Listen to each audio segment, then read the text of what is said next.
ஆண்டவருக்கு மகிமுண்டாட்டம். கவனியுங்கள், தேவ ஜனங்களின் விசுவாசமும் அதன் விளைவுகளும். ஆண்டவருக்கு மகிமுண்டாக. கிறிஸ்துவ வாழ்க்கை என்பது விசுவாசத்தின் மேலே கட்டமைக்கப்பட்டதான ஒரு வாழ்க்கை. தேவ ஜனங்கள் தேவனை விசுவாசிக்கிறதுனாலே உண்டாகிற நன்மைகள், தேவ ஜனங்களுக்கென்று தேவன் வைத்திருக்கிற அந்த மகா மேன்மையான ஆசீர்வாதங்களை பெற்றுக்கொள்ளுகிறதற்கென்று தேவன் தம்முடைய பிள்ளைகளுக்கென்று தந்திருக்கிறதான ஒரு மேன்மையான காரியம் இந்த விசுவாசம். எபிரேயர் 11:6 அப்படி சொல்லுகிறது, விசுவாசம் இல்லாமல் தேவனுக்கு பிரியமாயிருப்பது கூடாத காரியம். பாருங்க, அங்கே சொல்லுகிற போது சொல்லுகிறார், நீங்கள் தேவனுக்கு பிரியமானவர்களாய் இருந்தால் தேவன் தமக்கு பிரியமானவர்களுக்கு தருகிற எல்லா நன்மைகளை பெற்றுக்கொள்ள முடியும். தேவனுக்கு பிரியமான வாழ்க்கை வாழுகிற போது தேவன் தருகிற எல்லா ஆசீர்வாதங்களை பெற்றுக்கொள்ள முடியும். அப்போ முதல் காரியம், நீங்கள் தேவனுக்கு எப்படி பிரியமாய் இருக்க முடியும் என்று சொன்னால், இங்கே சொல்லப்பட்டிருக்கிறது, விசுவாசம் இல்லாமல் தேவனுக்கு பிரியமாய் இருப்பது என்பது கூடாத காரியம். ஏனென்றால் தேவனிடத்தில் வாசிங்க, தேவனிடத்தில் சேருகிறவன் அவர் உண்டென்றும் அவர் தம்மை தேடுகிறவர்களுக்கு பலன் அளிக்கிறவர் என்றும். பாருங்க, விசுவாசத்தினுடைய அடிப்படை காரியங்களை பேசுகிறான். நான் தேவனை விசுவாசிக்கிறேன் என்று சொன்னால் அந்த விசுவாசம் எப்படிப்பட்டதாக இருக்க வேண்டுமாம்? தேவன் உண்டென்று விசுவாசிக்க வேண்டும். தேவன் தம்மை தேடுகிறவர்களுக்கு பலன் அளிக்கிறவர் என்பதை விசுவாசிக்க வேண்டும். இன்னும் 1 கொரிந்தியர் 15 பவுல் இன்னும் சில காரியங்களை சேர்த்து பேசுகிறார். பாருங்க, அந்த முதல் 5 வசனங்களில் அவன் சொல்லுகிறான், நான் உங்களோடு கூட பேசி இருக்கிறேன், நான் உங்களுக்கு கற்பித்திருக்கிறேன், நான் உங்களுக்கு பிரசங்கித்திருக்கிறேன். இந்த சுவிசேஷத்தை நீங்கள் சரியாய் உணர்ந்து கொள்ளுகிற போது அதன் மூலமாய் வருகிறதான அந்த விசுவாச வாழ்க்கை நீங்கள் அனுபவிக்க முடியும். இல்லையானால் உங்கள் விசுவாசம் எப்படி இருக்குமா? விருதாவாய் இருக்கும் என்று சொல்லுகிறான். அப்போ ஒரு விசுவாசம் விருதாவாய் போகாமல் இருக்க வேண்டுமானால் நம்முடைய விசுவாசம் எவைகளை சார்ந்து இருக்க வேண்டும்? வாசியுங்கள் 3வது வசனம். நான் அடைந்ததும் உங்களுக்கு பிரதானமாய் ஒப்புவித்ததும் என்னவென்றால், கிறிஸ்துவானவர் வேத வாக்கியங்களின்படி நமது பாவங்களுக்காக மரித்து அடக்கம் பண்ணப்பட்டு வேத வாக்கியங்களின்படி 3ஆம் நாளில் உயிர்த்தெழுந்து கேபாவுக்கும் பின்பு 12 அப்போஸ்தலர்களுக்கும் தரிசனமானார். நல்லா கவனிங்க, தேவ பிள்ளைகளுடைய விசுவாசம் என்பது எவைகளிலே இருக்க வேண்டும் என்று சொல்லப்பட்டிருக்கிறது. நான் ஒரு விசுவாசி என்று சொன்னால் உன் விசுவாசம் எவைகளிலே காணப்பட வேண்டுமா? இங்கே சொல்லப்பட்டிருக்கிறது, பிதாவாகிய தேவன் தம்முடைய ஒரே பேரான திருக்குமாரனாகிய இயேசுவை எனக்காக இந்த பூமியிலே அனுப்பினார்.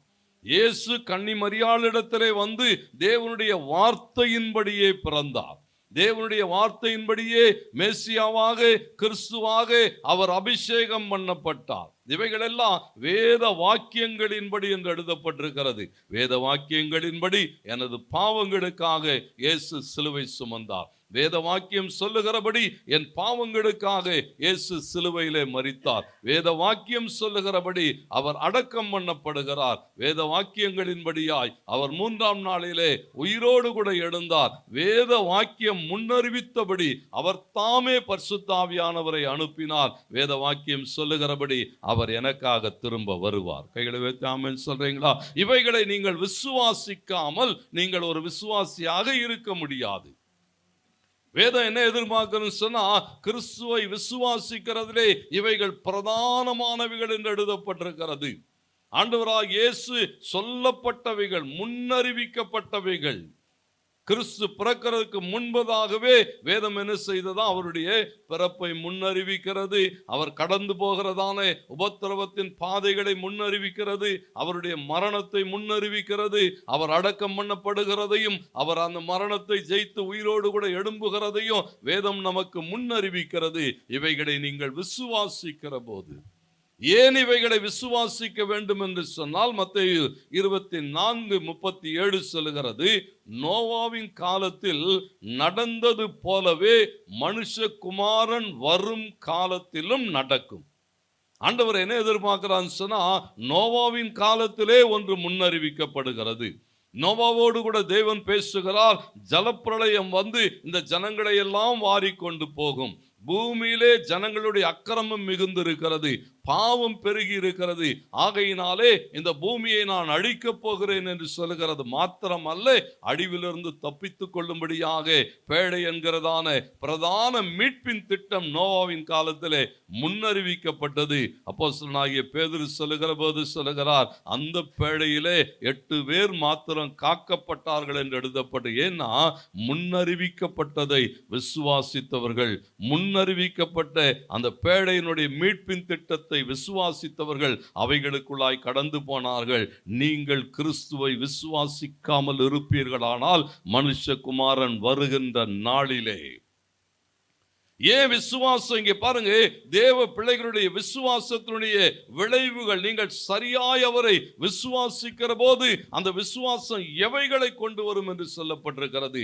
அப்போஸ்தலர் 16ஆம் அதிகாரம் 30-31 வசனங்கள் சொல்லுகிறது.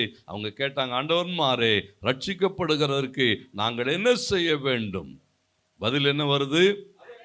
அதற்கு அவர்கள் கர்த்தராகிய இயேசு கிறிஸ்துவை விசுவாசி, அப்பொழுது நீயும் உன் வீட்டாரும் ரட்சிக்க. பாருங்க, இயேசு கிறிஸ்துவை விசுவாசிப்பது என்பதே பவுல் கொரிந்து சபைக்கு சொல்லுகிறான், வேத வாக்கியங்களின்படி கடந்து வந்த கிறிஸ்துவை நீங்கள் விசுவாசிக்க வேண்டும். அவர் எனக்காக பிறந்தார், எனக்காக அவர் என் பாவங்களை சுமந்தார், எனக்காக அவர் அடக்கம் பண்ணப்பட்டார், எனக்காக உயிரோடு கூட எழுந்தார். இதை நீங்கள் விசுவாசிக்கிற போது ஒரு ரட்சிப்பு உண்டாகிறது என்று சொல்லப்பட்டிருக்கிறது, ஒரு மீட்பு உண்டாகிறது. தேவனுக்கு மகிமை உண்டாட்டு. பாருங்க, அப்போஸ்தலர் 10:43 சொல்லுகிறது, உன்னுடைய விசுவாசம் உன் வாழ்க்கையில எவைகளை கொண்டு வரும் என்று சொல்லுகிற போது, அவர்களை விசுவாசிக்கிறவன் எவனோ அவன் அவருடைய நாமத்தினாலே பாவ மன்னிப்பை பெறுவான் என்று.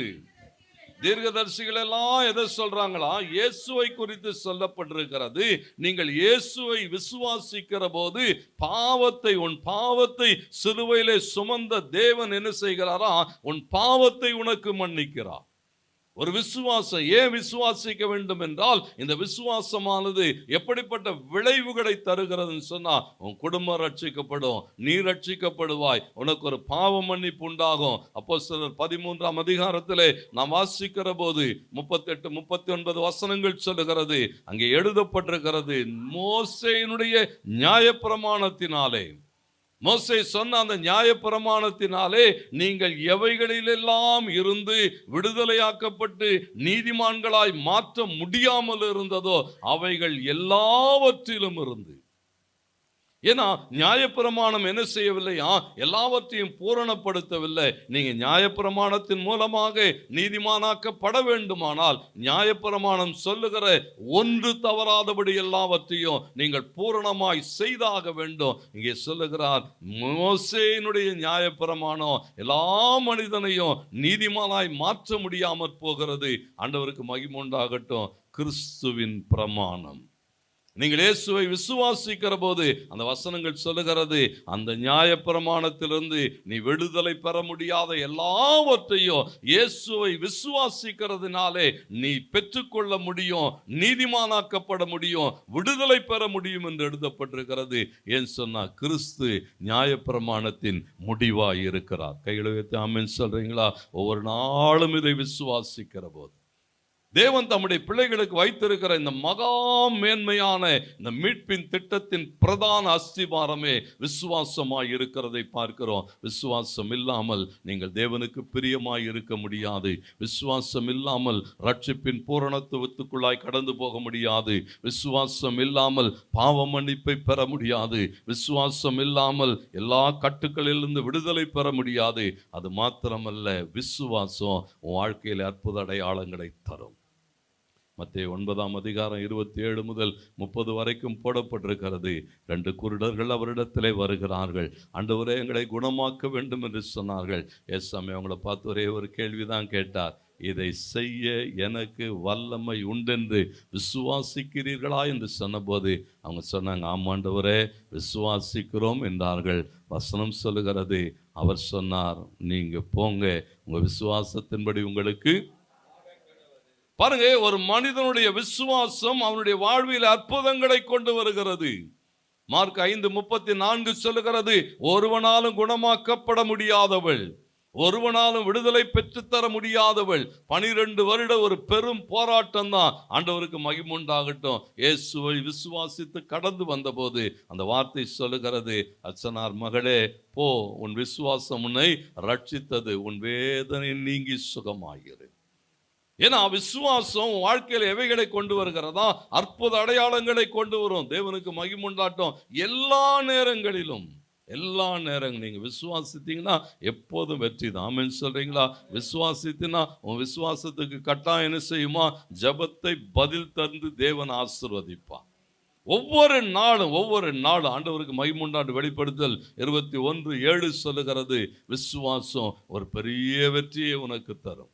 தேவனால் பிறப்பதெல்லாம் என்ன செய்கிறதா? விசுவாசம் தான் ஜெயம், விசுவாசம் தான் வெற்றி. வாசிங்கள் 7வது வசனம். ஜெயம் கொள்ளுகிறவன் எல்லாவற்றையும் சுதந்தரித்துக் கொள்ளுவான், நான் அவன் தேவனாய் இருப்பேன். பாருங்க, ஆண்டவர் சொல்லுகிறார், நீ தேவனுடைய பிள்ளையா? யார் தேவ பிள்ளை? யோவான் 1:12 சொல்லுகிறது, அவருடைய நாமத்தின் பேரிலே விசுவாசம் உள்ளவர்களாய் அவரை ஏற்றுக்கொண்டவர்கள் எத்தனை பேர்களோ அத்தனை பேரும் தேவ பிள்ளை தான். அத்தனை பேரும் உலகத்தை ஜெயிக்க அடைக்கப்பட்டவர்கள் தான். அதிகாரம் பண்ணப்பட்டிருக்கிறோம். சத்துரு அநேக உபாய தந்திரங்களை கொண்டு வருவான். தானியேல் 6:23 வசனம் சொல்லுகிறது, சத்துரு அநேக உபாய தந்திரங்களை கொண்டு வருகிறான். ஆண்டவருக்கு மகிமை உண்டாகட்டும். அந்த வார்த்தை சொல்லுகிறது, தானியேல் சிங்கக்கெபிக்குள்ளாய் வீசப்பட்ட போது, தானியேலுடைய வாழ்க்கை ஒரு நெருக்கத்துக்குள்ளாய் கடந்து போகிற போது எல்லாம் யோசிச்சாங்க, இல்ல இனி தானியேலுடைய வாழ்க்கை முடிந்து போகும் என்று சொன்ன போது அந்த வார்த்தை சொல்லுகிறது, அவன் தேவன் பேரிலே விசுவாசித்திருந்தபடினாலே அவனில் என்ன இல்லையா? ஒரு சேதமும் இல்லை. கைவத்தி ஆமென் சொல்றீங்களா? உன் சத்துரு வெக்கப்பட்டு போகும்படி தேவன் பேரிலே நீ வைத்திருக்கிற விசுவாசம் உன்னை எடுத்து நிறுத்தும்.